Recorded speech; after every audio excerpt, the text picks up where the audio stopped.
네, 어, 여러분들께서 한번 오늘은 성경의 개관을 한번 보고요. 그리고 나서 왕국 이전 시대를 잠깐 개략적으로 한번 볼까 해요.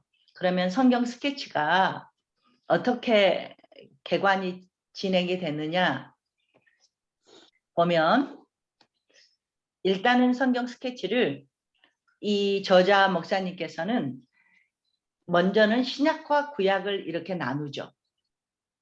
신약과 구약을 나누는데, 구약과 예수님이 오시는 시점을 기준해서 신약과 구약을 이렇게 나눴어요. 그래서 구약도 큰 틀이 두 개의 큰 틀로 나눴어요. 신약도 두 개의 큰 틀로 나눴어요. 그랬는데 이미 우리가 신약은 전번에, 오늘 신약을 안 들으신 분도 있겠지만 우리 그룹 중에서 대부분은 신약을 우리가 먼저 하고, 그리고 지금 오늘 구약에 왔어요. 그래서요, 이제 구약을 먼저 보면, 구약의 큰 틀을 왕국을 기점으로, 그러니까 성경에서 나타난 제1대 왕국이, 왕정 시대가 사무엘상에서 드러나죠. 왕국을 기점으로 왕국 이전 시대냐, 왕국이 나라로서의 왕정 체제가 생긴 이유를 이렇게 두 부류로 나눴어요. 그래서 왕국 이전 시대는 창출 민수삿, 뭐 이렇게 말해도 여러분 다 아시죠? 그러면 왕국 시대는 어디서부터였을까? 사무엘상하, 왕상, 스느, 창출 민수삿까지가 왕국 이전의 시대냐, 구약 성경에서는 왕국 이전 시대냐, 왕국 이후 시대냐로 나눴어요. 그렇게 이렇게 큰 틀을 먼저는 구약에서는 왕국을 기점으로 왕국 이전 시대냐, 왕국과 그 이후 시대냐로 나누고요. 그러면 오늘은 왕국 이전 시대를 볼 거예요. 왕국 이전 시대는 아마 이렇게 큰 틀이었다면, 중간 틀을 왕국 이전 시대에는 7시대로 나눴어요. 그리고 왕국 이후 시대는 4시대로 나눴어요. 그러면 7시대 중에서 7시대로 또 이 아담 창조 시대부터 사사 시대까지 이렇게 7시대로 나눌 건데요. 이걸 또 다 설명하기가 너무 광범위하단 말이죠. 그래서 7시대에 들어갈 수 있도록 23개의 작은 틀을 만들었어요. 그래서 여러분들이 이 이미지를 보면 이렇게 줄이 있고, 뭐 유, 디귿, 요 해갖고 표가 있어요. 그러면 이 왕정시대와 그 이후만 도표로 들어가고요. 나머지는 우리가 다 이렇게 한 일자로 되어 있는데, 이 말은 무슨 말이냐? 이 스토리를 지도로 엮어 가겠다는 거예요. 그러면 조금 있으면 이 다음에 이제 내가 엔터를 치면 지도가 나올 거예요. 그래서 이 지도를 통해서 창세기, 출애굽기, 민수기, 여호수아, 사사기의 내용을 지도를 통해서 이렇게 줄거리를 엮어 갈 거예요. 이게 성경 스케치의 특징이에요. 그러면 이렇게 큰 시대는 왕국 이전 시대냐, 왕국 이후 시대냐로 나눈다 그랬어요. 그러면 왕국 이전 시대가 큰 틀인데, 이것을 조금 더 세분화하면은 7개의 시대로 이제 나갈 거예요. 그러면 여기에 해당되는 책은 창출, 민수, 삿 이렇게 5권이다라고 말씀을 드렸는데, 그러면 창출, 민수, 삿만 있는 게 아니고 이 시기에 욥기, 레위기, 신명기, 룻기까지 포함이 된다라고 보시면 될 것 같아요. 그래서 원래 스토리를 엮어갈 수 있는 책이 5권이고, 그리고 이 스토리 속에 끼어서 들어가는 책이 4권이다. 그래서 왕국 이전 시대는 9권의 성경책을 우리가 살짝 볼 거예요. 자,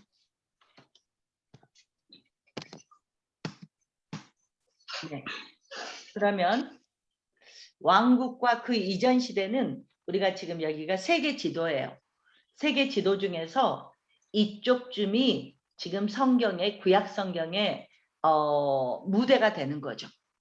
그러면 이 무대가 되는 여기를 조금 더 크게 보시면 이제 여기가 구약 성경이었다면 이 터키와 로마까지 가는 이 성경이 이제 신약 성경의 사도행전이 되겠죠. 네. 그러면 이 세계 지도 속에서는 이렇게 되는데 이제 그 구약 성경에 대표되는 지도를 그려라 그러면 이렇게 될 거예요. 여러분들이 다 아시는 이제 이 정도의 그 지도는 여러분들이 수도 없이 볼 거고 이 지도가 구약 성경의 대부분의 이제 루트가 되기 때문에 우리가 그냥 크게 보면 이래요. TU 해서 티그리스 강과 유프라데스 강 이 사이가 뭘까요? 갈대아 우르 지역이죠. 우르 지역이었죠. 여기가 페르시아만이고요. 이제 여러분이 이 지도를 그냥 그려볼 거예요. 페르시아만에다가 A4 용지에다 페르시아만이에요. 그리고 티그리스 유프라데스강. 네. 그래서 이제 여기가 창조 시대의 어떤 모델, 창조 시대의 어떤 지역이 될 거예요. 그리고 나서 하란 쪽으로 오는 것이 11장에 창세기 11장에 있죠. 이제 이것은 조금 이따 가시면서 볼 수 있고요. 그래서 여러분들이 이 지도를 눈에 넣으시면 돼요.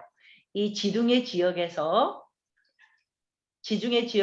맞물려서 있는 게 하란이고요. 그리고 쭉 내려오면 이스라엘, 지금의 이스라엘이죠. 갈릴리와 사해를 잇는 요단강이 있고요. 쭉 내려오면 이쪽이 성경에서 말하는 가나안 땅, 지금의 이스라엘이 되겠죠. 그리고 좀 더 내려오면 이렇게 페르시아만과 이렇게 좀 비슷한 이렇게 아래쪽에 홍해를 그리시고 V자를 그리시면 돼요.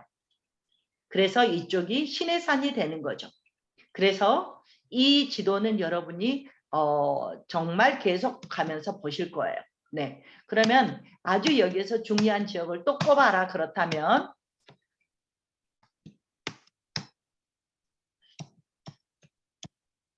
아주 중요한 지역을 꼽아라 그러면은 여기가 지금 이집트예요. 이집트에서 탈출해서 시내산 여러분 중요하죠. 그리고 하나님이 주시겠다고 약속했던 가나안 지역. 여기 여리고성 건너편에 막 들어가기 전에 여기가 모압 평지. 여기는 이제 우리가 왕국 이전 시대에 들어가면 수도 없이 볼 이 지도예요. 그러면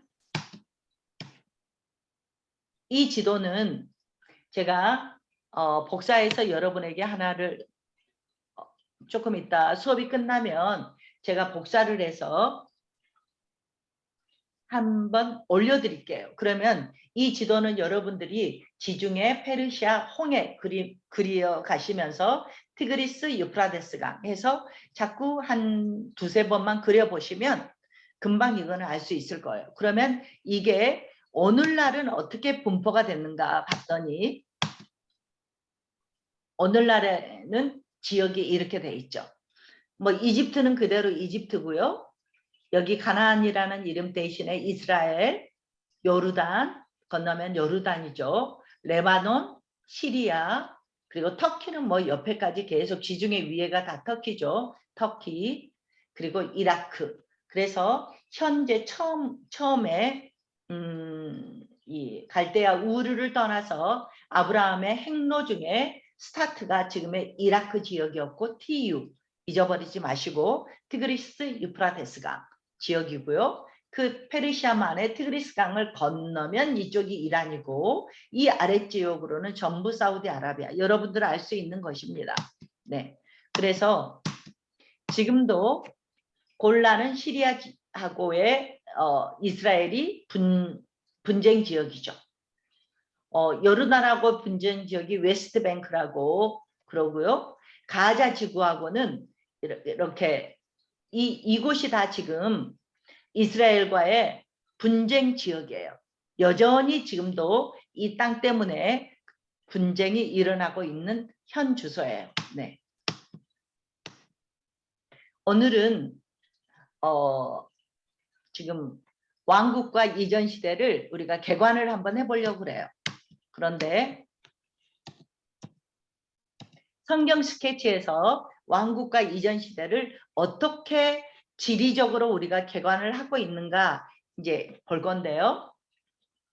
이 티그리스 강과 유프라테스 강을 중심으로 해서 이 지역을 이 저자는 아담 시대라고 했는데 여러분 머리에는 창조 시대라고 하면은 훨씬 빠를 거예요. 여러분들이 창세기를 창타, 홍바, 아이아여로 대강 알고 계실 거예요. 창조와 타락과 창타, 홍바, 홍수와 바벨탑 사건이 11장까지의 스토리라고 우리가 이미 알고 있잖아요. 그런데 여기를 이제 이 성경 스케치에서는 조금 더 나눠서 1장에서 5장까지를 이 창조 시대, 아담 시대로 이렇게 이 지역을 보고 있어요.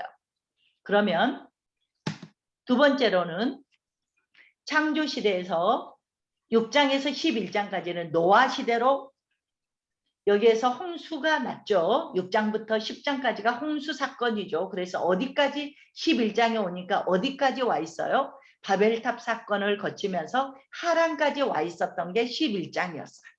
네.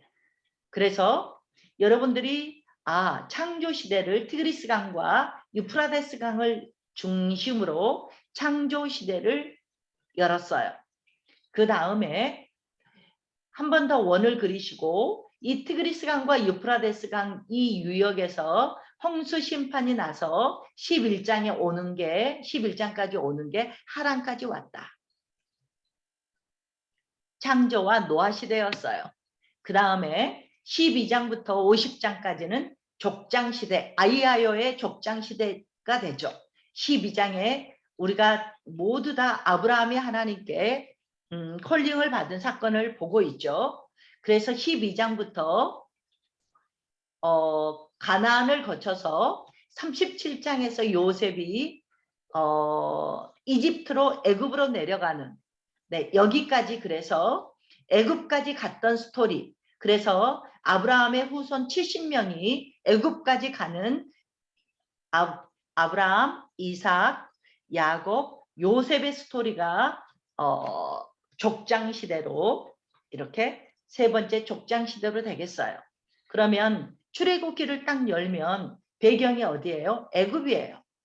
그래서 이 애굽에서 하나님께서 아브라함에게 주시겠다고 했던 땅은 여기 가나안 땅이기 때문에 하나님께서 애굽에서 탈출을 시키시죠. 탈출을 시키셔서 출애굽기에서 1장에서 15장까지 원래 출애굽한 것은 12장 37절에 나오지만 15장은 홍해를 건너서 가장 완전하게 홍해에서 애굽 백성들 애굽의 그 마차 부대를 다 수장시키고 수르 광야까지 왔던 이게 완전한 출애굽이다. 그래서 이 저자는 출애굽 시대를 1장에서 15장까지를 출애굽으로 봤어요. 그리고 나서 여기에서 곧바로 가나안 땅으로 들어가면 얼마나 좋았겠어요. 그랬는데 시내산으로 와서 시내산에서 또 가데스 바네아로 가서 가데스 바네아에서 여러분 잘 아시다시피 민수기 13장 14장에서 가데스 바네아에서 38년 총 합해서 40년이 방황할 수밖에 없었던 이 방황기가 민수기가 되겠죠. 네, 그러면 이것은 15장에서 출애굽기 15장에서부터 시작해서 이제 5번이 광야 시대로 넘어가게 되는데요. 출애굽기 15장에서 민수기 끝까지 36장까지 모압 평지가 민수기 22장에서 도착하는데요. 민수기 22장에서 36장은 광야 모압 평지에서의 스토리예요. 그래서 출애굽에서 출애굽 15장에서 완전히 수르 광야까지 와서 모압 평지까지 도착할 때까지 이 40년의 광야 시대를 5번째 광야 시대로 봤어요. 광야 시대의 배경은 출애굽기 15장에서 민수기 36장까지고요. 거기에서 레위기와 신명기도 함께 껴서 들어갈 수가 있겠죠. 그러고 나면은 당연히 이제 가나안 땅을 정복하는 정복시대, 정복하고 분배하는 스토리가 되겠죠.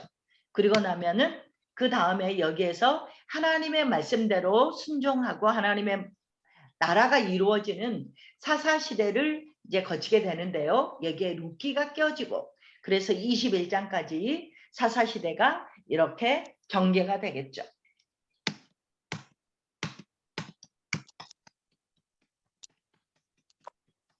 그래서 오늘 왕국과 그 이전 시대를 저희가 한번 개관해 봤어요. 그러면 우리가 이 왕국 이전 시대라는 큰 틀 속에 왕국 이전 시대 큰 틀이 성경이 9권이 포함이 됐어요. 이 9권을 한 틀로 보기에는 너무나 크기 때문에 7시대로 나누었어요. 아담 시대는 7시대로 나눴고 처음에 봤을 때 왕국 이전 시대를 중간 틀은 7시대로 나눌 거다. 7시대 갖고 이걸 설명을 다 하기가 어려워서 이것을 23개의 틀로 23개의 주제로 나누겠습니다. 라고 여러분이 슬쩍 보고 왔어요. 그러면 7시대에서 이렇게 7시대가 가는데요. 이 7시대 중에서 여러분이 어떻게 23개 주제가 나오지? 라고 생각이 되실 거예요. 그러면 한번 해볼게요. 이제 다음 시간에 할 거예요. 그러면 아담 시대를 우리가 3개로 나눌 거예요. 1장, 2장에서는 창조가 되겠죠.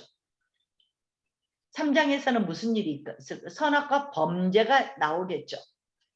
4장, 5장은 뭘까요? 가인과 아벨 스토리죠. 네, 이렇게 해서 1, 2, 3, 3개의 주제를 나눌 거예요.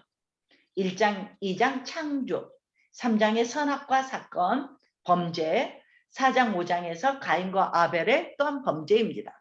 그러면 노아 시대로 가면 6장에서 11장이라 그랬어요. 그럼 여기에서 두 주제를 나눌 거예요. 뭘까요? 홍수 사건이죠. 여러분 알다시피 두 번째는 11장의 바벨탑 사건이에요. 이렇게 두 주제를 또 다룰 거예요. 그러면 족장에 가면은 창세기 12장에서 50장까지라 그랬어요. 그러면 여기에서도 뭐 여러분 알다시피 4개의 주제를 나눌 거예요. 뭘까요? 아브라함, 이삭, 야곱, 요셉. 이렇게 해서 하나, 둘, 셋, 넷.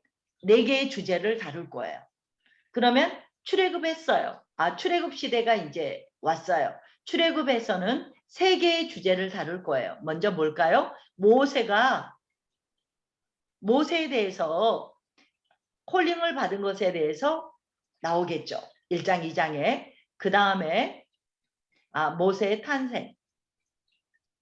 모세가 어떻게 태어났지라는 탄생 스토리가 1장, 2장에 있죠. 3장에서 6장 가면은 모세가 어떻게 콜링을 받았지가 나오죠. 7장에서 15장까지는 하나님께서 어떻게 출애굽시켜서 홍해까지 건너서 수르 강야에 가서 하나님을 정말로 찬양하는 이 모습이 나왔어요. 이렇게 출애굽 시대에도 3개의 주제를 우리가 다룰 거예요. 광야 시대는 제가 좀 다른 거 지울게요.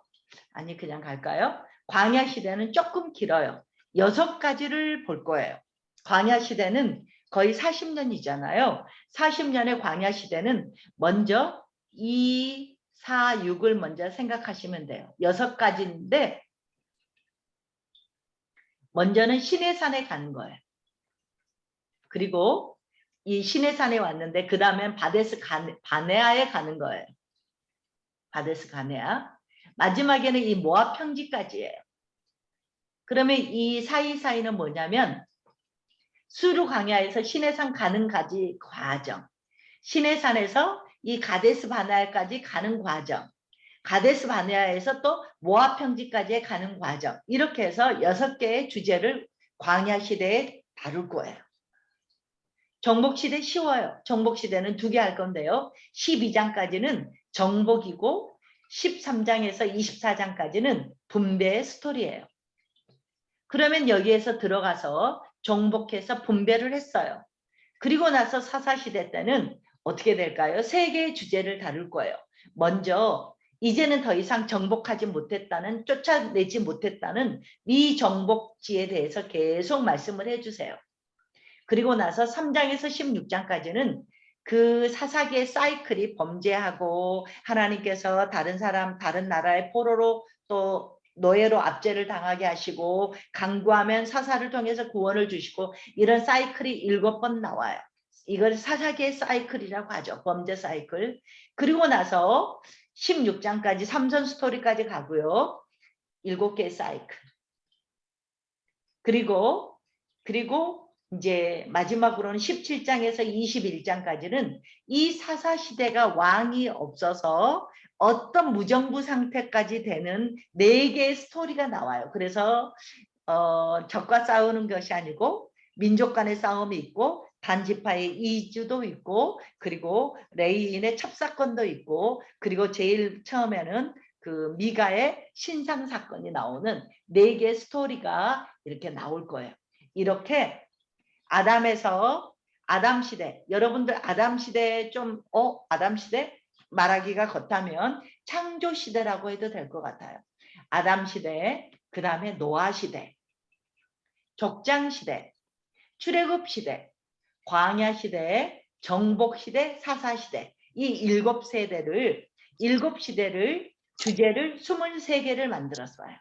그래서 아담 시대에 3개, 노아 시대에 2개, 족장 시대 아이아요 4개의 주제, 출애굽 시대 1장에서 15장까지 3개의 주제를 다룰 거예요. 광야 시대 6개의 주제, 정복 시대는 2개의 주제, 사사 시대는 3개의 주제로 우리가 이제 이렇게 해서 왕국 이전 시대가 7개의 시대 23개의 주제로 나누어서 우리가 이야기로 이끌어갈 텐데 그 이야기를 뭘로 만들 거냐면 지도를 통해서 우리가 이야기로 만들어 갈 거예요. 그러면 여러분들도 만약에 이것을 보시면서 조금 전에 제가 이제 지도를 그릴 수 있도록 여러분에게 지도를 한번 그릴 수 있도록 뭐 이거는 고고학을 우리가 배우는 게 아니기 때문에 그냥 대강 그리시면 돼요. 그래서 왕국 이전 시대까지 어떻게 돼가는 거지 하고 옆에 사람에게 설명할 수 있을 정도로 이렇게 진행되는 거야 할 수 있을 정도로 여러분이 이제 우리가 함께 공부를 해 갈 거예요. 그러면 지금 30분이 채 안 돼서 제가 여기에서 3개 또 뭐 이렇게 구체적으로 해야 되는데 여러분들이 성경 스케치가 왕국 이전 시대 그러면 왕국과 그 이후 시대 할 때는 이거는 도표예요. 디귿 요 이렇게 뭐 말도 안 되는 이상한 거잖아요. 그래서 우리는 말이 잘 안 되니까 그냥 유대교라고 말했어요. 유대교라는 도표를 통해서 왕국과 그 이후 시대를 정말로 여러분들이 알 수 있도록 심플하게 한번 우리가 이제 볼 거예요. 그러면 왕국과 그 이후 시대가 이렇게 간단했단 말이야 하고 여러분들이 항상 머리 아픈 게 열왕기 상하인데 왕국과 그 이후 시대 가면 유대교라는 도표를 통해서 역사를 딱 집어넣을 거예요. 그래서 열왕기 상하에서 정말로 말하고자 하는 그 키포인트가 뭐였지라는 것들을 우리가 보게 될 거예요. 근데 오늘은 유대교인 왕국과 그 이후 시대는 들어가지 않고요. 왕국 이전 시대에 어떻게 이 지도를 통해서 흘려갔지라는 것들을 우리가 봤어요. 그러면 이제 아담 시대 이러면서 창조 시대 이러면서 이렇게 다음 시간에 아담 시대가 딱 들어오면은 창조와 타락과 가인과 아벨 이렇게 세 주제를 우리가 다루게 될 거예요. 이러면서 계속 세 주제 노아 시대 때는 홍수와 바벨탑 사건 두 주제, 그리고 족장 시대를 가면은 아브라함, 이삭, 야곱, 요셉을 지도 하나하나에 그 인생을 다 담을 거예요. 이런 식으로 우리가 해 나갈 거예요. 그래서 우리가 앞으로 가야 될 왕국 이전 시대는 어떻게 스토리가 전개되지라는 것들을 그냥 제가 잠깐 이렇게 틀만 보여드렸어요. 그러면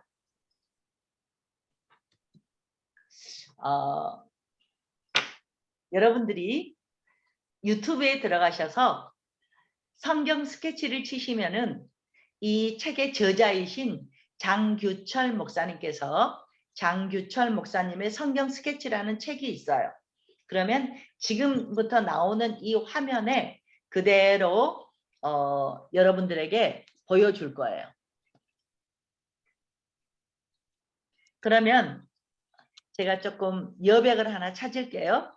여백을 찾아서 성경 스케치를 보시면 저자인 장규철 목사님은 지금 이제 다음 주부터 우리가 시작하게 되면 이제 하나하나 시작하게 될 거예요. 그러면 이제 가감하지 않고 이 PPT에 나오시는 설명되었던 이대로 나갈 거예요. 이대로 나가시면서 그냥 왕국 이전 시대에는 성경에 그냥 어떻게 배열이 되어 있는지를 알려주실 거예요. 근데 이제 저는 그 전에 맥을 공부했던, 그리고 맥을 강의했던 사람으로서 이렇게 가면은 이양 볼 건데, 제가 지금 여백을 하나 찾으려고 하는데 여기에서 할게요. 이왕 우리가 이제 성경 스케치를 볼 건데요. 성경 스케치를 보다 보면 너무나 성경의 그 구조가, 성경의 구조를 배열시켜 놓았어요. 쫙. 성경의 구조가 어떻게 되었지? 그래서 메모지 하나를 A4 용지 하나 있으면 이걸 그리면서 왕국 이전 시대는 어떻게 흘러가는지, 왕국과 그 이후 시대는 어떻게 흘러가는지, 이렇게 A4 용지 하나 들고 여러분들이 지도를 그리면서 이렇게 누구에게나 설명할 수 있도록 이렇게 해 주실 거예요. 그런데 이제 제가 다른 것을 하나 소개를 할까 해요. 오늘만. 이제 다음에는 이 PPT로 계속 나갈 건데요. 이렇게 가기에는 너무 섭섭해서, 그러면 제가 조금 더 영적인 것도 아니에요. 영적인 것도 아니에요. 그냥 조금 더 설명을 해보고, 오늘은 개관을 하는 날이기 때문에 한번 해볼까 해요. 그러면 우리가 조금 전에는 그 지도를 통해서 왕국 이전 시대에 우리가 잠깐 훑어봤어요. 그러면 지금은 우리가 그냥 화살표 하나 그리면서 옛날에 저랑 맥 세미나로 했던 분들은 기억이 나실 거예요. 창세기 1장에서 11장까지는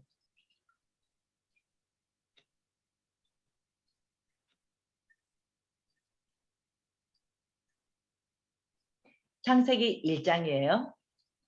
1장에서 11장까지는 1장, 2장에서 하나님께서 창조를 하셨다는 창조의 선포죠. 창조 사건이에요. 여러분 다 아시다시피 3장은 선악과 사건이에요. 4장, 5장 뭐 할 것도 없이 선악과 사건이면서 타락이 시작됐죠. 그래서 우리가 뭐라 그랬어요? 창타홍바라고 우리는 알고 있죠. 11장에 6장에서 10장까지 홍수 사건이 있고요. 11장에 바벨탑 사건이 있어요. 여기까지를 우리가 말하기를 뭐라고 말을 하냐면, 창세기는 기원을 알려주는 책이다라고 저희가 말을 했어요. 기원을 알려주는 책이다. 그래서 어때요? 창조의 기원은 어떻게 되나? 세상의 기원은 어떻게 됐나? 4장에 가면은 문화의 기원이 나와요. 인류 문화의 기원은 어떻게 됐지? 인간과 결혼의 기원은 어떻게 됐지? 3장, 4장, 5장 죄와 사망의 기원은 어떻게 된 거지? 6장, 10장, 11장 보면 11장에 보면 인종과 민족의 기원은 어떻게 된 거지? 이러면서 모든 기원에 대해서 소개를 하는 게 11장까지예요. 그러면 보실래요? 1장, 2장 창조만 하나님의 창조만 빼놓고 보면 다 인간의 반역이에요. 타락과 범죄, 반역. 이 스토리가 3장에서부터 11장까지 인간의 반역의 한마디로 말하면 인간의 반역의 스토리예요. 창세기 3장에서 선악과 사건을 통해서 이 나라는 이 세상은 하나님께서 여자의 후손과 사단의 후손으로 이렇게 딱 두 길을 알려주셨어요. 이 땅에는 여자의 후손이 있고 뱀의 후손이 있다. 이러면서 창세기 3장 15절에서부터 뭐라고 말씀하셨어요? 뱀에게 저주, 선악과 사건 이후에 뱀에게 저주를 할 때 여자의 후손이 너의 머리를, 뱀의 머리를 부셔버린다고 했어요. 그러면 사탄도 영물인데 손 놓고 가만히 있겠어요? 어떻게 하면 하나님이 말씀하신 걸 막아볼까 하면서 영적 전쟁인 구도가 시작되겠죠. 네. 이렇게 된다는 걸 우리에게 말씀을 이제 알고 있으면서 우리가 나가면 될 것 같아요. 그래서 12장부터 11장까지가 이렇게 이거를 원역사라고 하죠. 모든 기원을 알려주는 원시 역사, 원역사라고 했어요. 그러면 12장에 아브라함이 출연을 해요. 그래서 50장까지 아브라함, 이삭, 야곱, 요셉까지 가면서 이들이 이집트로 옮겨가는 스토리. 어떻게 해서 이 가나안에 있었던 70명의 아브라함의 후손들, 야곱의 자녀들이 어떻게 애굽에 가게 됐지? 이걸 알려주는 정보가 50장까지 가게 되는 거죠. 그래서 이 하나님께서 세상에 12장에서 아브라함을 출현시키시면서 왜 아브라함을 출현시켰지? 아브라함을 출현시킬 수밖에 없는 이유가 뭐였지? 이걸 알려주는 게 11장까지의 스토리였다는 거죠. 하나님께서 3장에서 잃어버렸던, 그리고 하나님의 창세기를 열면 천지 창조하시고 에덴 동산에서 하나님의 나라가 시작됐어요. 그랬는데 이걸 인간들이 죄 때문에 잃어버렸다는 거죠.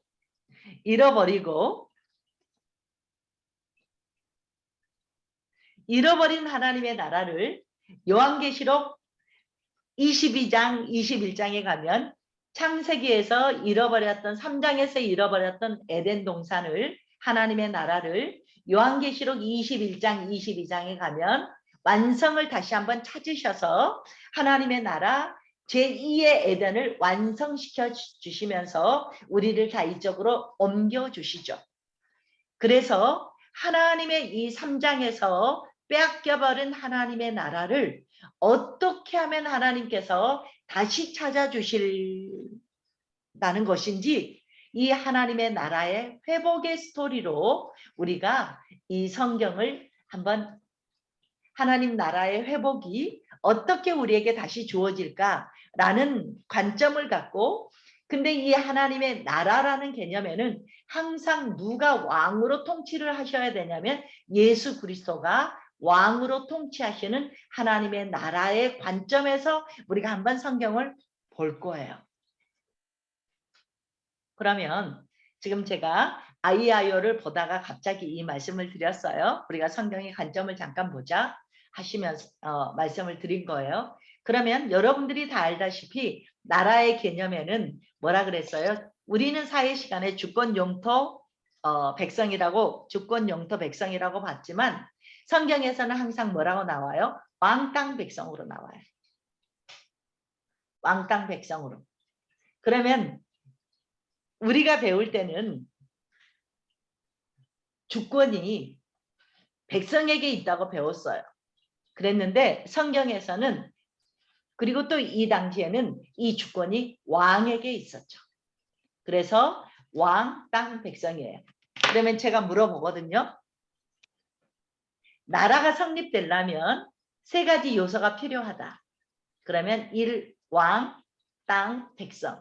그러면 이 왕, 땅, 백성 중에서 뭐가 제일 중요할까? 내가 물어봐요. 여러분은 뭐라고 대답하실 거예요? 대부분 왕 아니면 백성이라고 말해요. 그런데 이걸 생각해 보면 굉장히 쉬운 예가 있어요. 우리가 1910년에 한일 합방을 당했어요. 그러면 땅도 우리 땅이에요. 백성도 우리 백성이에요. 그랬는데 주권을 일본이 가져가 버렸어요. 통치권을 일본이 가져가 버렸단 말이죠. 그래서 우리가 뭐라 그러냐면 나라를 잃었다 그랬어요. 그래서 이 3요소 중에서 가장 중요한 게 뭘까 해보면 주권을 잃어버리면 이 통치권을 잃어버리면 그 나라는 이미 나라로서의 기능을 상실하게 되는 거였어요. 그래서요. 하나님께서 하나님의 이 창세기 봐볼래요? 1장 2장에 보면 에덴 동산이 하나님의 나라의 시작이에요. 그러면 땅은 에덴이에요. 백성은 아담과 하와를 기점으로 해서 이제 생겼죠. 그러면 왕이 누구세요? 아담을 대리 통치자로 세웠지만 진정한 이 통치권을 갖고 계신 분은 하나님이셨죠. 하나님께서 왕으로 우리에게 이 아담에게 통치권을 주셨지만 대리 통치자로 주셨지만 백성의 대표일 뿐 진정한 통치자는 하나님이신 거죠. 그래서 예수 그리스도가 왕이신 하나님의 나라가 이 완성되는 요한계시록 21장 22장 가기까지 잃어버린 에덴을 하나님은 분명히 우리에게 다시 찾아주시기 위해서 이 스토리가 뭐라 그래요? 구원의 스토리라 그래요. 그래서 그리고 항상 이 구원을 하실 때는 하나님은 언약을 중심으로 이끌어 가셨어요. 그래서 어떤 사람은 언약을 중심으로 이렇게 성경을 풀어가기도 하고 어떤 사람은 구원론을 중심으로 성경을 풀어가기도 하고 또 이제 뭐 대표적으로는 예수 그리스도가 왕이신 하나님의 나라의 회복의 관점에서 성경을 풀어가기도 해요. 네, 그러면 이제 이런 관점에서 우리가 본다면 우리가 창세기에서 1장에서 11장까지는 원 역사다. 이것은 정확하게 역사가 몇천 년 됐다, 몇만 년 됐다, 때로는 또 고고학자들은 뭐 몇억 년이 됐다라고 말을 하는데 1장에서 11장까지는 원시 역사로서 카운트리스, 셀 수 없는 역사예요. 그래서 하나님께서 12장에서 50장까지 하나님의 아이아요, 하나님의 후사, 하나님의 상속자, 하나님의 나라는 과연 어떤 사람이 하나님의 나라를 소유하고 하나님 나라를 상속하게 할 것인지를 보여주는 아이아요를 통해서 하나님께서 구원의 역사를 이제 세워가는 거죠. 그래서 11장까지 루트를 보면 하나님이 아브라함 한 사람을 통해서 아브라함을 택하셔서 하나님의 구원의 사역에 동참시키시는 이 스토리의 밑 그림을 그려주는 게 11장까지의 스토리였어요. 하나님께서 아브라함을 콜링해서 하나님의 구원의 역사를 이뤄갈 수밖에 없었던 스토리가 뭐였나 했더니 창조하시고 1장 2장에서 창조하시고 그 다음 모두가 인간의 반역을 알려주시는 게 11장까지의 스토리였어요. 그래서 이 하나님 나라의 그 아벨 그리고 셈 그리고 나서 셈 족속 중에서 하나님께서 택함을 받았던 아브라함을 통해서 하나님께서도 하나님의 나라를 만들어 가시는 스토리를 아브라함을 통해서 지금 보여주시고 계셨어요. 그래서 창세기 12장에서 50장까지 아이야를 통해서 하나님께서 어떻게 하나님의 사람을 하나님의 상속자 하나님의 나라의 후사 하나님의 백성을 훈련시켜 가시는지를 우리에게 보여주세요. 근데 한마디로 말하면 어디까지 훈련하세요? 신약에서 말했던 자기를 부인하기까지. 그래서 아브라함 같으면은 누구를 바치죠? 22장에 가면은 이삭을 바치기까지. 요셉도 어때요? 야곱도 어때요? 네. 시간이 가면 이렇게 얼굴을 많이 안 보여주세요. 네. 야곱도 가면 자기 막내였던 베냐민을 내가 베냐민이 이르면 이르리로다 라기까지 어쨌든 내가 하나님께 나를 전부 내려놓기까지의 훈련을 전 생애를 시켜서 하는 과정들을 우리가 아이야를 통해서 창세기 50장까지 보게 되었어요. 그러면 출애굽기 1장 가면 출애굽기 1장 가면요. 이 딱 가면은 애굽이 모세가 나오고 애굽에 정착해 있는 이스라엘 백성들의 스토리가 나오죠. 그래서 이 아이야를 통해서 왜 이스라엘 백성들이 이집트에 갔지라는 것들을 보여주는 게 창세기 12장에서 50장까지. 좀 더 요약해서 보면 요셉 시대 37장에서 50장을 보면은 왜 출애굽기를 열면 모든 이스라엘 백성들이 애굽에 있는 거야 라는 것을 볼 수 있게 해주는 스토리가 밑그림이 되는 거겠죠. 그래서요. 창세기하고 출애굽기는 1장 차이죠. 한 장 차이인데 역사는 출애굽기 12장을 보면은 몇 년이 흘렀다 그래요? 430년이 흘렀다 그랬어요. 그러면 하나님께서는 애굽이라는 고센 땅에서 430년 동안 고센 땅이 어떤 곳이에요? 나일강 삼각주에 아주 비옥한 땅이에요. 그리고요. 위쪽으로는 뭐가 있어요? 지중해가 있어요. 그래서 하나님께서 이 고센 땅으로 이집트의 고센 땅으로 옮겨서 하나님의 백성을 가장 잘 번성시킬 수 있는 그 땅을 고르신 게 아마 이집트였던 것 같아요. 그 중에서도 고센 땅. 그래서 이집트와는 애굽 백성과는 이렇게 분리되어서 낳고 해서 하나님의 백성이 민수기 1장에 가면은 몇 명이 됐냐면 이제 조금 있다가 출애굽해서 하나님의 백성이 얼마나 됐나 봤더니 60만 3,550명이었어요. 이거는 20세 이상의 장정이 그렇다는 거죠. 그러면 20세 이상이면 가정을 가졌겠죠. 부인이 있고 부모님도 있고 자녀도 있다고. 만약에 5인 가정이라고만 생각해도 300만이 되겠죠. 그러니까 적어도 200에서 300만이 될 때까지 이 고센 땅에서 하나님께서 히브리 사람들을 지금 아브라함은 어떻게 될까요?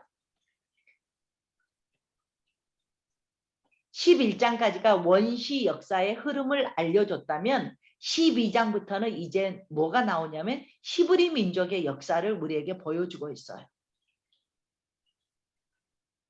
그래서 아브라함을 통한 70명이 아브라함 자손의 70명이 이제 고센 땅에 와서 어떻게 됐을까요? 고센 땅에 와서 낳고 해서 430년이 흐르자 60만 3,550명이 장정이었고 300만, 200만에서 300만이 되는 가시적으로 볼 때도 정말로 조그맣지만은 한 나라라는 개념이 설 수 있는 한 민족을 만드셨어요. 이 스토리가 1장에서부터 이제 나오게 되는 거죠. 그래서 15장에 가면은 12장 37절에 가면 출애굽 스토리가 나와요. 출애굽했다. 그렇지만 이것은 홍해를 건너기 전이에요. 그래서 홍해를 건너고 완전한 애굽에서 모세가 출애굽하는 과정이 15장까지 나왔어요. 그래서 1장에서 15장까지는 하나님께서 어떻게 이스라엘 백성을 구원했지 하는 구원의 스토리를 우리에게 알려주시죠. 그러면 15장에서 하나님을 정말로 찬양하고 19장에 가면 조금 전에 이제 저희가 지도를 보여줬는데요. 정말로 이 이집트 고센 땅에서 금방 지중해 해안길을 따라가면은 금방 가나안 땅으로 하나님이 옮기실 수 있는데요. 하나님께서는 19장에 어디로 옮기시냐면 시내산으로 옮기셔요. 시내산으로. 그러면 출애굽기까지 우리가 조금 전에 왕 땅 백성을 말했잖아요. 출애굽기 1장까지 보니까 200만, 300만이라는 이때까지 뭐 했지? 라는 걸 봤더니 하나님의 백성 만들기를 하나님께서는 하셨구나 라는 걸 우리가 볼 수 있어요. 하나님의 백성을 만들고 아브라함을 불러서 계속 뭐라 그랬어요? 땅 줄게, 너네 자손 줄게, 네가 복의 근원이야, 네가 복 덩어리야 라는 것을 약속을 해주셨어요. 그래서 이 내 족장 시대와 출애굽기 1장까지를 통해서 하나님은 백성을 하나님 나라의 백성 만들기를 하셨어요. 그러면 이제는 땅 줄게 해서 마지막에 여호수아서에 가면은 12장까지는 정복을 하겠죠. 여호수아서에 가면. 그리고 나서 정복한 땅을 가나안에 가서 분배를 해요. 이 스토리까지 가야 여호수아에서 뭐가 될까요? 땅 만들기. 하나님께서 주심할 약속했던 왕 땅 백성 중에서 하나님의 나라를 세우려면 백성만 있어서도 안 되고 여호수아서를 가서 보니까 하나님께서는 땅을 주심하고 약속했던 땅을 주셨어요. 그러면 그 하나님의 나라에서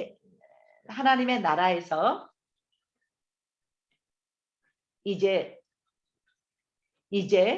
하나님의 주권만 세워지면 될 거예요. 그러면 여러분은 성경을 지금까지는 그냥 읽으셨을 건데 이제는 한번 생각을 해보자고요. 하나님은 19장에 가니까 시내산으로 데려가셨다고? 왜 데려가셨지? 우리는 왔나보다 갔나보다 이제까지 이렇게 생각했는데 왜 하나님께서는 이제 15장까지는 구원을 하셨어요. 그리고는 13장부터 불기둥과 구름기둥으로 막 인도하시면서 이 시내산 올 때까지 하나님의 인도의 스토리였어요. 그러더니 그러면 19장에 왜 하나님께서 시내산으로 옮기셨을까? 라고 우리가 의문을 품어봐야죠. 그랬을 때 하나님께서 출애굽기 3장에 모세에게 콜링을 할 때 이미 말씀을 하셨어요. 호렙산에 가서 콜링을 받았잖아요. 호렙산에 갔을 때 이스라엘 백성들을 데려와라. 그래서 이 산에서 나를 예배하게 하리라 해서 하나님의 머리의 디자인 속에서는 이스라엘 백성을 시내산으로 데려와야겠다라는 처음부터의 디자인이 있었어요. 그러면 시내산으로 와서 그러면 왜 그랬을까? 고센 땅에서 가나안 땅으로 가는 것은 조금 전에 말했듯이 지중해 해안길로 가면 그냥 열하루길이면 돼요. 열흘 길이면 돼요. 근데 왜 이제 여러분들 조금 있으면 지도 볼 텐데 완전 전혀 방향이 다른 왜 시내산으로 데려왔을까 했더니 19장에서 25장까지 19장에서는 하나님께서 출애굽기 19장이에요. 하나님께서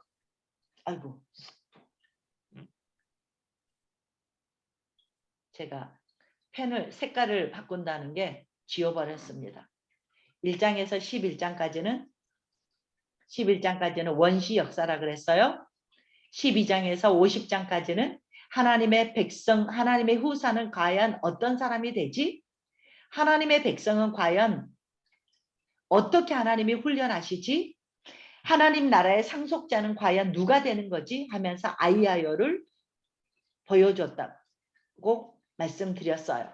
그러면 1장에는 출애굽기 1장에는 이 70명의 애굽으로 온 사람들이 200만 내지는 300만이 되어서 이제 가시적으로 한 나라를 이룰 만한 백성이 되어 있었다라고 60만 3천 장정만 60만 3천 550명이 되었다라고 말씀을 드렸어요. 그래서 출애굽기 1장까지 이 고센 땅으로 와서 출애굽기 1장까지 이렇게 200만 300만이 되는 하나님의 백성 만들기였다라고 말씀을 드렸어요. 그러면 여호수아서에 가면은 하나님의 땅 만들기가 완성이 됐다라고 저희가 먼저 말씀을 드리고 왔어요. 그러면 하나님께서 백성도 만드셨어요. 여호수아서에 가면 땅도 주실 거예요.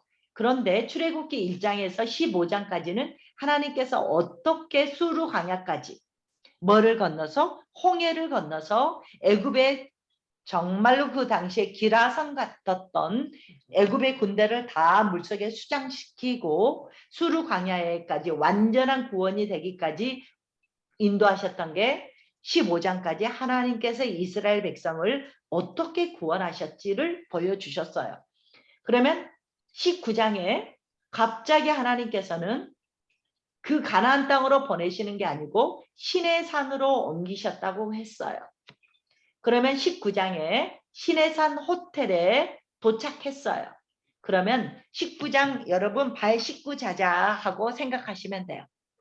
19장에 시내산 호텔에 도착했다. 발 씻고 잡시다 라고 생각하시면 돼요. 그래서요.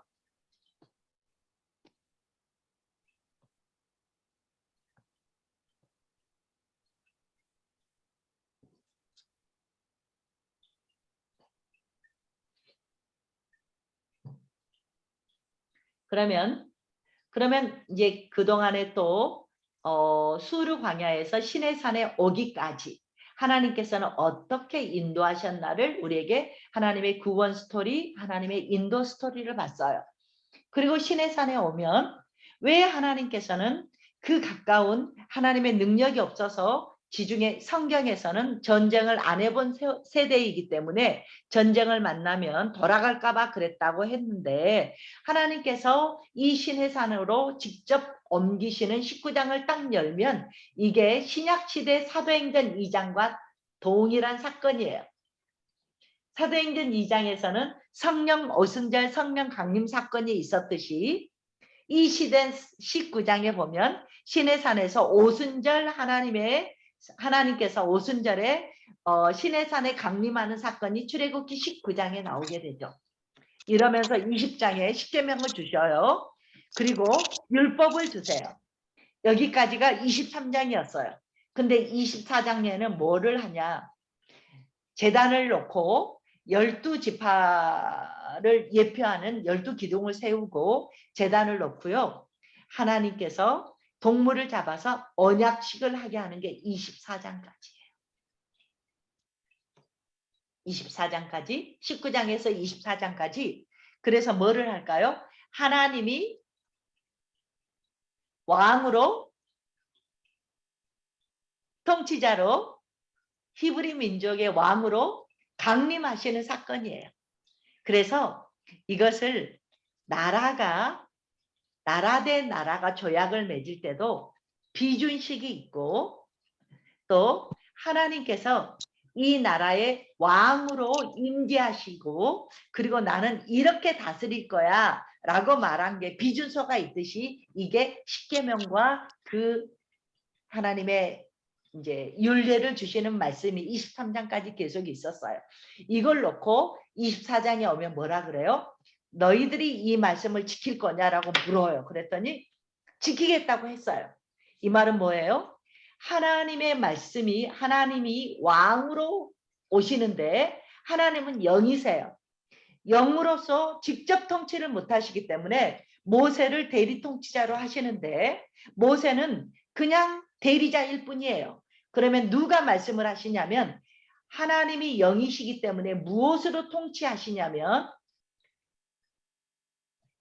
하나님의 말씀으로 통치를 하세요. 그래서 이 말씀을 주신 게 20장에 하나님이 강림하셔서 십계명을 주시고 23장까지 율례를 주셨어요. 이 말씀대로 살 거냐고 물어보고 네, 하나님의 통치에 저희가 따르겠습니다라고 이제 응답을 하시고 이스라엘 백성들이 응답을 하고 그래서 24장 오케이 그러면 하나님과 이제 언약을 맺는 거예요. 하나님과의 언약식을 하는 게 24장까지였어요. 그러면 이것은 이제 조금 이따 잠깐 다음 시간에 보겠지만 이거는 이거는 이제 피를 동물의 피를 따르면서 하나님의 언약의 피라고 하시면서 언약식을 맺어요. 이것은 뭐하고 병행해서 가냐면 신약 시대에 예수님께서 마지막 만찬을 하면서 이것은 내 생명의 새 언약의 피라고 주세요. 이렇게 대치가 되는 구조예요. 그러면 이제 24장까지는 하나님께서 왕으로 임재하시는 언약식을 했어요. 피의 제사를 통해서 언약식을 했어요. 그러면 이것을 하나님이 왕으로 통치하시려고 오셨으면 이때 히브리 백성들은 하나님이 왕이시고 하나님의 백성이 될 거예요. 만약에 이 과정을 혹자는 뭐라고 설명을 하냐면 하나님과 이스라엘 백성 신부와의 결혼식이라고도 표현을 하세요. 왕이어도 좋고 신랑이신 하나님이시라고 여러분이 생각을 해도 돼요. 그러면 만약에 신랑이신 하나님이 우리의 신랑으로 오셨다. 이렇게 계약을 체결했다. 라고 보면은 뭐가 필요할까요? 왕도 청와대나 화이트하우스가 있는 것처럼 하나님께서 거하실 초소를 짓는 게 25장부터 40장까지 성막 짓기예요. 출애굽기 40장까지 성막 세우기예요. 여기에서 19장에서 24장까지는 뭐였을까요? 하나님께서 왕으로 하나님의 주권 세우기예요. 하나님의 주권 세우기. 25장부터 하나님께서 이제 영으로 오신 하나님이 성막 가운데 계시게 되는 거죠. 이걸 뭐라 그래요? 드웰링이라 그래요.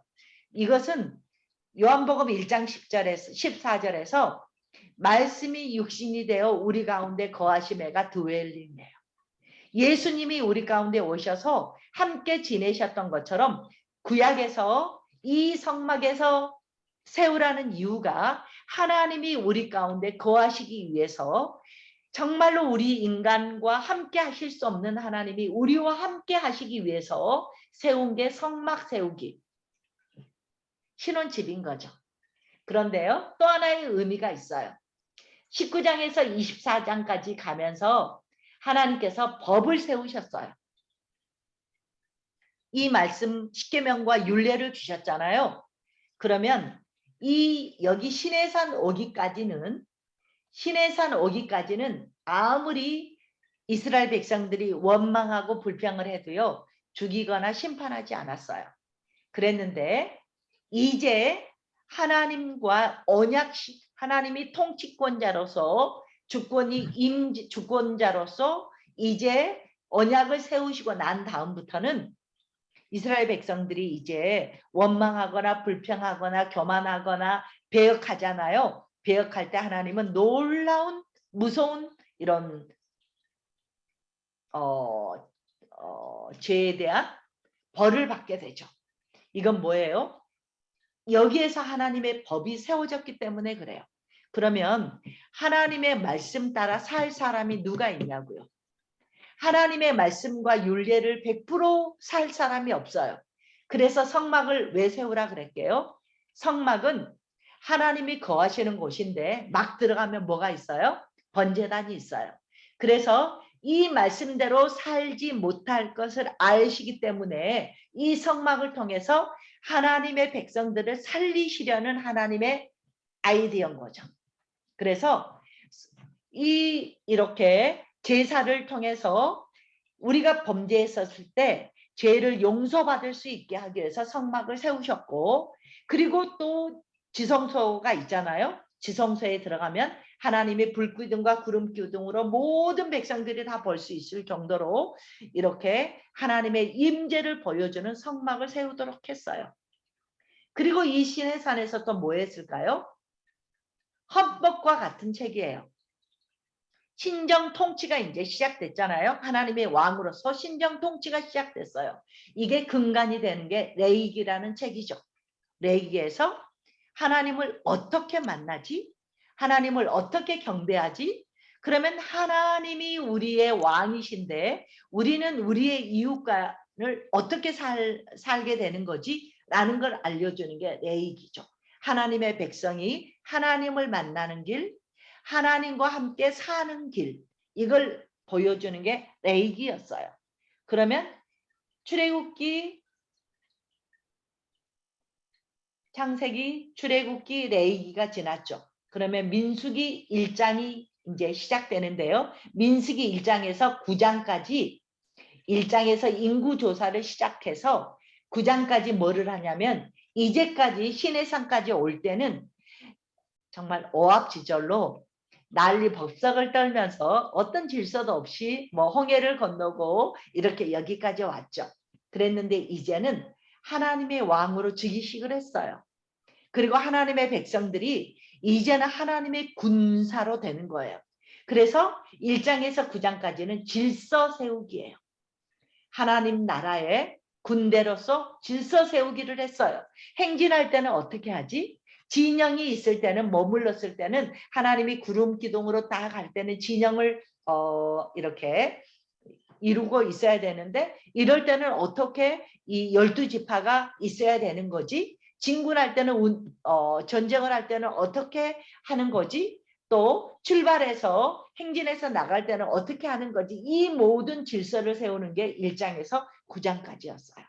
그래서 1장에서는 이 하나님의 백성의 군대를 파악하기 위해서 하나님의 뭐를 할까요? 그 인구조사가 시작된 거죠. 이때 보니까 조금 전에 말했던 60만 3,550명이었다라는 것을 말씀을 드렸어요.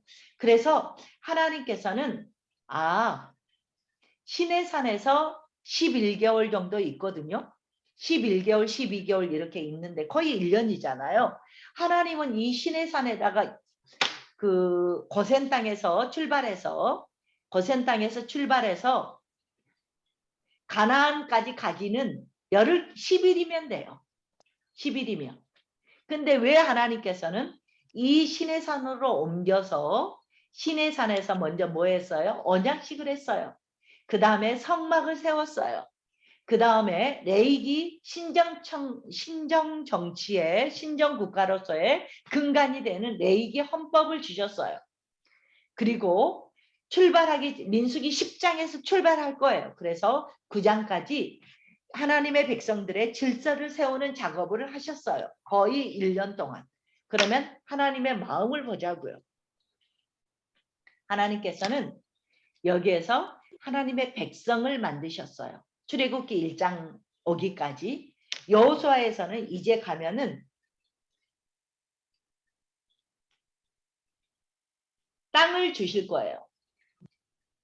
그런데 이 중간에 하나님께서 왕의 주권, 왕의 통치자, 하나님의 말씀을 통해서 통치를 하시는 하나님의 주권을 세우시는 이 작업을 시내산에서 한 거죠. 하나님의 주권 세우기. 그래서 이제 명실상부한 이제 하나님의 백성 만드셨고 하나님께서 통치자로 이스라엘 백성 가운데 성막에 거하시면서 이제 땅을 찾으러 가는 일만 남았어요. 그래서 하나님께서는 우리는 항상 뭐를 원해요? 하나님이 주시겠다고 한 게 있으면 하나님께서 그걸 빨리 줬으면 좋겠다라는 것을 늘 서원했어요. 근데 이런 성경을 통해서 우리가 여호수아 사사기까지 갈 거예요. 여호수아 사사기까지 가는 길을 보면 하나님은 우리에게 말씀하셨던 이 모든 것들이 여기에서 거의 다 스토리를 보여주고 있어요. 무슨 말씀이냐면 하나님은 먼저 우리에게 구원을 주시고 나서 여기에서 출애굽기 15장까지 구원 스토리였잖아요. 우리는 이 구원을 이룬 다음에 어떻게 살아야 되지? 우리의 신앙의 방향은 뭐지? 우리의 신앙에 우리가 이제 구원받았고 우리가 지금 구원받았으면 우리는 항상 그래요. 잘 먹고 잘 살고 잘 되고 잘 되고 잘 되기를 원합니다. 라는 게 우리 신앙이 여기에서 정체가 된단 말이죠. 근데 하나님께서는 이 구원 이후에 우리의 사명이 무엇인가? 우리가 구원 이후에 신앙의 방향이 무엇일까? 이렇게 구원받은 자의 존재의 의미는 무엇일까? 이런 것들을 우리에게 이 여호수아서에 가기까지 우리에게 다 보여주고 있어요. 그러면 오늘은 첫날이어서 정말로 제가 빨리 끝내야지라고 생각을 했는데요. 빨리 끝낼 거예요. 보통 2시간 했는데 지금 브레이크를 해야 되는 시간인데요. 브레이크 안 하고 한 10분에서 15분만 더 하고 오늘 마무리하려고 해요. 그러면 출애굽기 19장 이거는 우리가 다음에도 볼 건데요. 너무나 중요해서 우리가 한번 보고 갈 거예요. 그러면 하나님께서 구원을 주시면서 시내산에서 오셔서 시내산의 19장 딱 보면은요. 하나님께서 시내 광야에 오셨어요. 그래서 4절에 보면 독수리 날개로 너희를 업어서 여기까지 데려왔다 하면서 말씀을 하셨어요. 그래서 19장 5절 보면 너희가 내 언약을 잘 지키면 모든 민족 중에서 내 소유가 되겠다. 이제 소유 하나님께서 너희를 내 소유 삼을 거야 그랬어요. 두 번째는 6절에 보면 제사장 나라가 될 거라 그랬어요. 제사장 나라. 세 번째는 거룩한 백성이 된다 그랬어요. 그래서 하나님과 관계 맺기 위해서 여기에서 여러분 많이 설교 들었을 거예요. 내 소유는 세귤라라는 뜻이에요. 헬라어를 보면 제사장 나라 코엔, 제사장 코엔 알죠? 거룩은 카도시예요. 세귤라 코엔 카도시. 세귤라 코엔 카도시. 이 세귤라는 뭐냐면요. 내 보물 중에서 으뜸일 때 세귤라라는 말을 써요. 그러면 너무나 사랑해서 내가 내 자녀들, 제가 이제 미국에 오면 손녀와 손주가 있어요. 2명이 있어요. 저는 작년까지만 했을 때는 미국에 왔을 때 작년에만 했어도 둘째가 큰애가 이제 4년 이제 내년 1월이 되면 만 5년이 되고요. 5살이 되고요. 둘째는 지금 2년 반짜리예요. 그러면 작년에는 1년 반짜리였거든요. 1년 반짜리였어도 너무 귀여웠어요. 근데 올해 와서 보니까요. 2년 반짜리가 30개월 됐는데요. 말도 청산 뉴스가 되고 있고요. 어떻게 애가 귀여운지 정말 이 할머니의 그 손녀 사랑은 멈출 수가 없어요. 너무 귀여운 거예요. 어떤 꽃이 이렇게 예쁠 수가 있을까? 어떤 세상에 무엇을 비유해서 이렇게 예쁘고 아름다울 수가 있을까? 이런 생각이 들어요. 그렇듯이 하나님께서 뽑아온 백성들을 보시면서 하는 말이 내 소유라 그래요. 하나님이 온 천지 우주가 하나님의 것인데 이 뽑아놓은 이스라엘 백성들을 보시고 내 거야, 너는 내 거야. 이렇게 하셔요. 내 보물 이뤄야 이러는 말을 하세요. 그러니까 이스라엘과 하나님의 관계는 사랑의 관계라는 거죠. 그러면 하나님의 사랑의 관계인 사람은 어떻게 하느냐? 제사장 나라라는 거예요. 이제 조금 있다가 여호수아서에 가서 하나님의 땅을 만들어서 이 제사장 나라를 세울 거예요. 그러면 뭔 말이에요? 이 히브리 민족 200~300만밖에 안 되지만 이거는 하나님의 나라의 예표예요. 지금 무슨 말이에요? 모델하우스라는 말이에요. 하나님의 나라, 하나님이 통치하는 나라는 어떤 나라지? 그래서 제사장은 뭐예요? 다리를 놓는 사람이에요. 바꿔 말하면 이 이스라엘 백성들은 히브리 나라는 이스라엘은 이제 하나님의 세상과 하나님과의 다리를 놓는 백성이 될 거예요. 그러면 이 관계를 맺으려면 뭐가 필요해요? 거룩한 백성, 거룩이 필요해요. 그래서 레위기를 여러분이 딱 읽고 나면 한마디를 딱 짜면 뭐가 나와요? 레위기를 짜면 거룩이 나와요. 네. 레위기를 딱 짜면 십계명이고요. 십계명을 딱 짜면은요, 이제 뭐 사랑과 거룩이 나오겠죠. 이렇게 하나님이 이 거룩이라는 것은 뭘까요? 거룩을 한마디로 말하면 어떻게 여러분 설명하시겠어요? 세상과 분리된 거죠. 하나님의 백성이 세상과 분리되어서 하나님과 어떻게 관계를 맺고 있지? 이게 거룩이 되겠죠. 하나님과 관계를 맺고 있는 한 정말로 하나님과 관계를 맺는 제사장 나라가 되기 위해서는 이 거룩으로 옷 입어야 된다는 거죠. 이것은 우리가 신약 성경에 뭐라 그래요? 말씀과 기도로 거룩하여 지니라 이랬죠. 그래서 19장에서 출애굽기 19장에서 이 세 가지가 신약에서도 구약에서도 구원받는 하나님의 사랑의 정체성이에요. 정체성. 하나님의 구원받은 백성은 어때요? 하나님과 사랑의 관계예요. 그리고 세상과 하나님과 다리를 놓는 통로가 되죠. 그러기 위해서 우리에게 거룩의 정체감이 항상 하나님 말씀과 기도로 거룩을 유지해야 된다라는 게 이게 이제 우리가 신앙을 해가는 방향으로도 보이기도 하죠. 네, 이제 이거는 정말로 종료해서 먼저 빼서 여러분에게 보여줬어요. 이렇게 하고 이렇게 성막을 세우고 하나님의 주권을 세우고 레위기의 신정정치의 근간이 되는 레위기 법전을 받고 그리고 질서를 세우고 나서 민수기 10장을 가면은 민수기 10장에 가면 이제 출발해요. 민수기 10장에서 출발을 했어요. 출발을 했는데요. 여러분이 너무나 잘 아는 13장 14장에 가데스 바네아에 도착을 했어요. 가데스 바네아에. 가데스 바네아에 도착을 했는데 거기에서 무슨 사건이 일어나죠?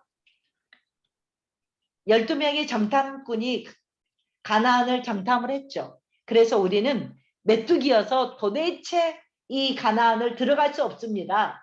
가나안에 들어갈 수 없습니다. 그러면서 장관을 세워서 우리는 애굽으로 다시 돌아가자. 이런 사건이 하나님은 돌아가자 하면 뭐예요?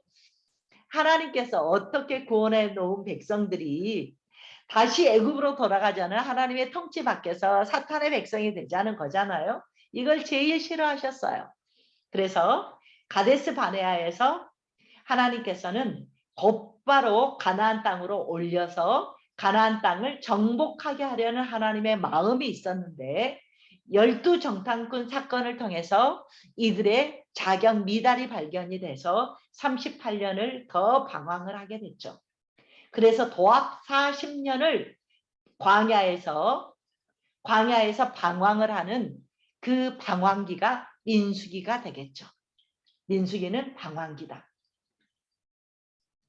그러면 여러분도 질문을 해야죠. 그리고 나서 이제 13장, 14장의 가데스 바네아에서 방황 이제 그 38년간을 더 방황해야 되는 그 벌을 받게 되고요. 그래서 민수기 10장에서 시내산에서 출발을 했어요. 그래서 가데스 바네아에서 돌고 홍해 근방까지 돌고 하면서 38년을 이렇게 방황한 다음에 다시 민수기 20장에서 모압 평지까지 다시 출발하게 되었어요.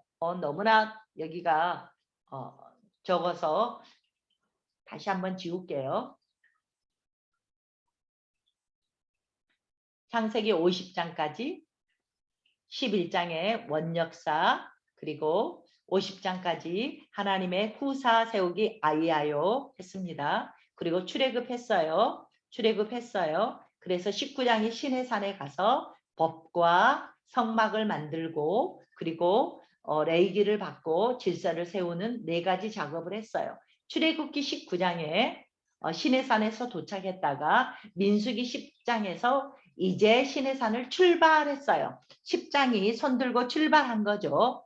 그리고 나서 어디 갔어요? 13장, 14장에 가면은 민수기 13, 14장에 가데스 바네아에 도착했어요. 여기에서 가데스의 바네아에서 곧바로 가나안 땅으로 올려 보내려는 하나님의 마음이었지만 여기에서 자격 미단, 메뚜기 정체감으로는 하나님의 나라를 소유할 수 없다. 그러면서 자격 미달로 38년을 더해서 40년간을 광야를 방황하면서 광야 방황기가 되겠죠. 그래서 20장에 다시 가데스 바네아에서 다시 와서 출발을 해서 36장까지 이제 22장에 모압 평지에 도착했어요. 모압 평지에 도착하고요. 36장까지 이렇게 모압 평지에서 가나안을 들어가기 위한 준비 작업을 했어요. 그리고 나서 여기에 있으면서 이 모압 평지에 있으면서 무슨 책을 받을까요? 신명기라는 책을 받아요. 여기에서 레위기라는 책을 받았죠. 네. 신명기라는 책을 받으면서 하나님께서는 광야 40년을 통해서 우리 안에 있었던 애굽을 꺼내는 작업을 하셨어요. 그러면 우리가 출애굽했다고, 우리가 하나님의 구원을 경험했다고 우리 속에 있는 세상이 빠져나간 건 아니겠죠. 그래서 40년간을 유리방황하면서 어떻게 하죠? 우리 안에 있는 세상을 빼내는 작업을 하게 하셨어요. 세상 빼내기. 이건 세상 빼내기는 뭐예요? 하나님의 말씀에 순종하기가 이렇게 어렵다는 거예요. 나도 강의를 하고 있고 여러분 모두 강의를 하고 있어요. 하지만 이 말씀 한 말씀을 살아내기는 진짜 쉽지 않죠. 그래서 하나님의 말씀에 순종하기까지 40년의 하나님의 말씀에 순종하는 순종 덩어리를 만드는 과정이 40년의 방황기였어요. 그래서 혹자는 이렇게 말을 했어요. 정말로 민수기는 하나님께 순종하면 없어도 되는 책이라고 했는데 그건 인간을 모르는 사람의 말이에요. 어때요? 여러분도 그렇고 나도 그렇고 하나님의 사람들이 정말로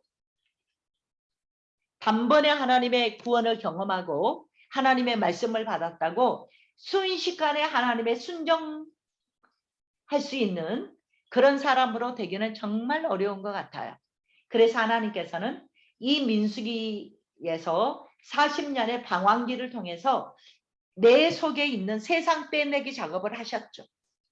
그리고 아웃풋이 있으면 인풋이 있어야 되는데 여기에서 신명기에 3개의 모압 평지에서 이제 가나안 바로 들어가기 전에 모세가 죽기 전에 고별사의 3편의 1, 2, 3, 3편의 설교예요. 바꿔 말하면 모세의 유언 같은 설교죠. 이것은 출애굽기나 레위기에서는 하나님의 말씀을 주셨다면 이 민수기 40년을 방황을 하면서 40년 방황기를 통해서 하나님의 말씀을 주석처럼 정리한 게 신명기예요. 그래서 과거와 현재와 미래를 통해서 너희가 과거의 역사를 회상하면서 하나님께서 하나님의 율법을 주석처럼 이렇게 넣어주세요. 그래서 이 신명기는 앞으로 계속 역사의 사관으로서 이렇게 그 율법의 잣대가 되는 책이 신명기가 되겠죠. 모압 평지에서 이 말씀을 주시고 모세는 느보산에 올라가서 그 시체를 찾을 수 없지만 하나님께 돌아가게 하셨어요. 그리고 나서 이게 그 다음에 여호수아로서 12장까지는 전쟁을 했어요. 땅 뺏기. 여호수아서는 땅을 점령하는 거죠. 땅을 점령했으면은 13장에서 24장에서는 여호수아서 13장에서 24장까지는 어떨까요? 분별을 하게 되겠죠. 네, 땅을 분배하는 스토리가 12장, 13장에서 24장까지 와요. 그러면 볼래요? 하나님이 왜 40년간 방황을 하겠을까?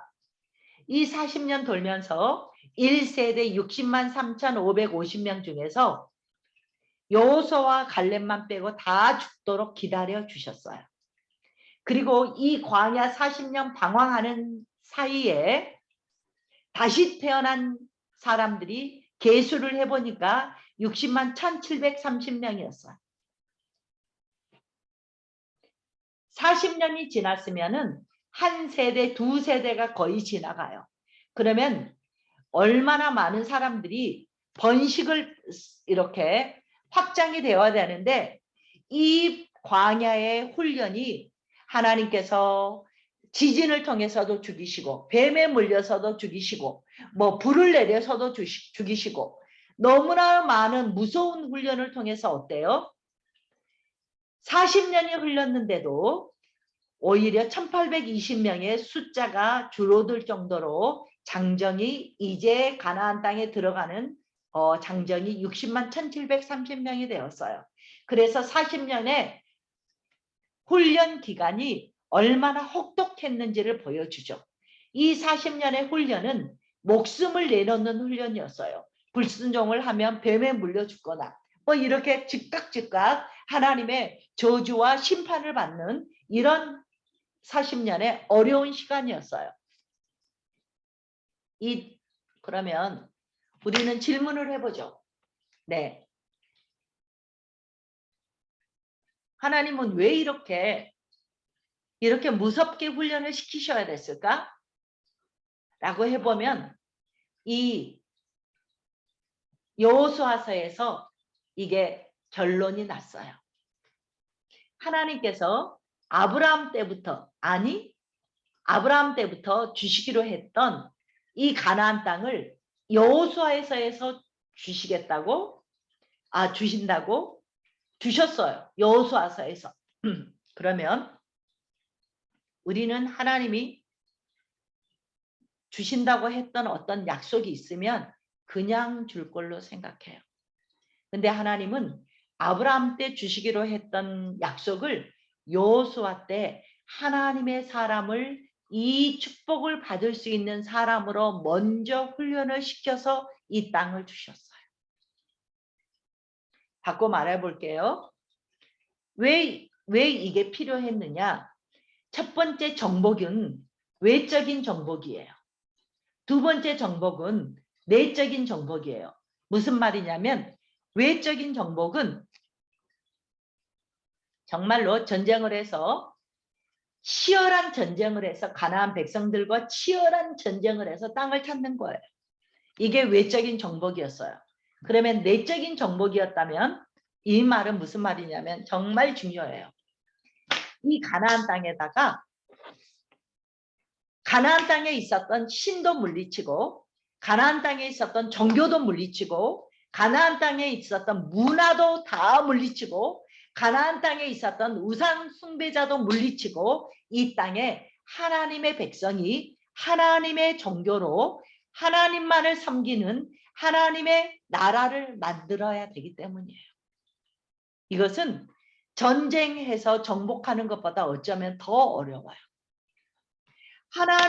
그래서 우리가 조금 전에 제가 제사장 나라라는 표현을 했는데요. 왜 하나님의 모델 하우스를 지금 가나안 땅에다가 세워서 모든 세계 만국에서 다 볼 수 있도록 하나님이 통치하시는 나라는 어떻게 되는데 하나님의 통치하시는 나라의 문화는 어떤 건데 하나님의 통치하는 나라의 복지는 어떤 건데 모델 하우스가 가나안 땅이기 때문에 여기에서는 세상과 섞이면 안 되는 거였어요.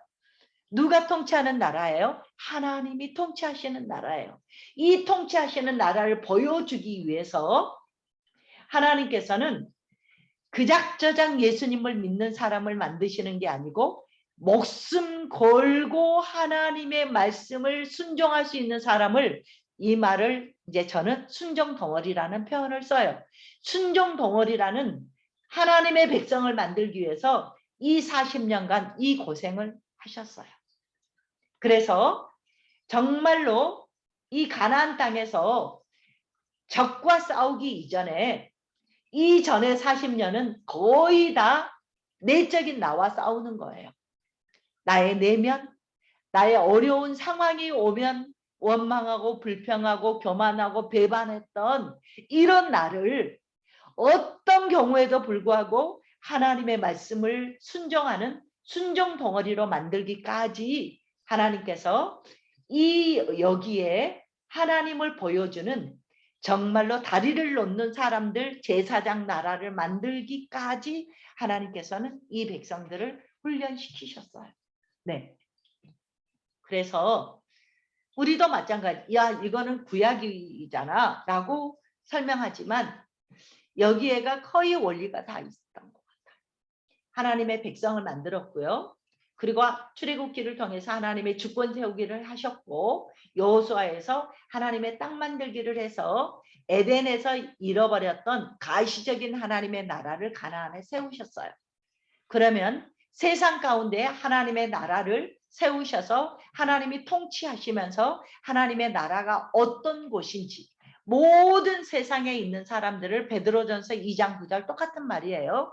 제사장 너는 택하신 족속이다. 왕같은 제사장이고 너희가 거룩한 백성이고 똑같은 말씀을 신약에도 하셨어요. 출애굽기 19장에도 하신 말씀과 똑같단 말이죠. 그래서 우리가 구원받은 이후에 우리의 사명과 정체감은 뭐냐? 하나님의 나라를 보여줄 수 있는 하나님의 사람으로 이 땅에서 살면서 모든 민족과 열방을 하나님께로 돌리는 이 제사장의 나라의 역할을 하는 것. 이게 우리의 사명이고 우리의 존재의 의미고 신앙의 방향성이라는 말이죠. 근데 여기까지 못 가. 왜요? 구원을 누리는 것에 우리가 너무 있어버리는 거죠. 그래서 하나님께서 이렇게 이제 이렇고 나면은 이제 사사기가 오죠. 사사기. 그러면 이 하나님의 나라를 여호수아서를 통해서 하나님의 나라를 가시적인 하나님의 나라를 세워 주셨어요. 근데 사사기에 가면 1장에서 2장까지 미정복했던 빼앗지 못하더라 빼앗지 못하였다 빼앗지 못하였다가 9번이 나와요. 그러니까 이 땅을 찾기까지 정말로 하나님의 순종 덩어리의 세대가 이제 지나가고 이때에 여호수아에서 같이 하나님의 나라를 건설했던 세대가 지나갔어요. 다음 세대가 세워졌다는 거죠. 그랬는데 이 세대가 하나님의 말씀의 통치에서 떠나버렸어요. 그래서 3장에서 사사기 3장에서 16장까지 범죄 사이클이 7번 나오죠. 그리고 나서 그러면 하나님이 17장에서 21장까지 4번의 스토리를 통해서 이때 하나님이 왕이 없으므로 라고 나오는 말이 4번이나 나와요. 4번이 왕이 없으므로. 뭐예요? 하나님의 말씀이 하나님이 통치를 이미 잃어버렸던 시기가 사사시대 350년에 접어들게 된 거죠. 그래서요. 어때요? 내가 정복을 하지 않으면은 어떻게 되죠? 내가 정복을 당해요. 우리가요. 영적 전쟁도 이제 마무리하겠습니다. 영적 전쟁도요. 우리가 정말로 영적 전쟁을 많이 했을 때가 있어요. 근데 이게 너무 힘들어요. 기도 이제 마무리할 거니까 여러분 얼굴도 좀 보여주시고요. 기도하고 마칠게요. 오늘은 10분만 들어오셨어요. 이제 한 2-3번만요. 저희가 이 카톡방에서 이제 이렇게 올리고요. 한 2-3번 하고 나서 이제 정 멤버가 구성이 되면 이 분만 따로 해서 저희가 이제 하기로 하겠습니다. 네. 그래서요. 저희가 이렇게 하나님께서 우리에게 주시기 원하시는 것들이 분명히 있는데요. 내가 이 영적 전쟁을 하지 않고 쉬어버리면 우리는 절대 그것을 쟁취할 수 없어요. 그래서 하나님께서는 우리가 말씀과 기도가 예배를 통해서 우리가 모든 게 살아나는 시작이잖아요. 그래서 정말로 오늘 창세기에서 사사기까지 개요만 이렇게 쫙 왔어요. 그러면 성경 스케치가 처음에 내가 30분을 통해서 성경 스케치가 가는 길을 알려드렸어요. 그러면 이제 그러면 그게 어떻게 이제 제가 성경 스케치를 할 때